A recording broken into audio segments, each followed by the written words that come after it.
Hey guys, welcome back to my channel and you are watching the color pot tutorial of Khatu Shyam जी। तो खाटू श्याम जी का outline tutorial मैं already upload कर चुकी हूँ। अगर आप अभी तक नहीं देखा तो पहले उसको देख लो। Comment section and description box दोनों जगह में मैं उसका लिंक अटैच कर दूँगी और जो मटेरियल मैं यूज़ कर रही हूँ उसका डिटेल्स भी आपको वहाँ मिल जाएगा। पूरा कलर पार्ट को मैं 2 पार्ट में डिवाइड करके अपलोड करूँगी। ये पार्ट 1 है एंड नेक्स्ट पार्ट में आपको कंप्लीट आउटकम देखने को मिलेगा। ऑयल पेस्टल्स में ब्लेंडिंग बहुत इंपॉर्टेंट होता है। मैं ब्लेंडिंग के लिए cotton cloth and cotton bars दोनों यूज करती हूँ। Cotton bars is for narrow areas and cotton cloth is for wider areas.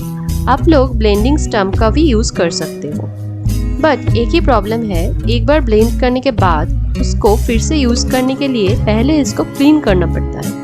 अगर आपको ये प्रोसेस ठीक लगे तो आप ब्लेंडिंग स्टैम्प का भी यूज कर सकते हो, आउटकम सेम ही आएगा। So enjoy this tutorial and if you have any query और feedback on this drawing please let me know in the comment section below.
तो हमारा बेसिक कलर एप्लीकेशन कंप्लीट हो गया है।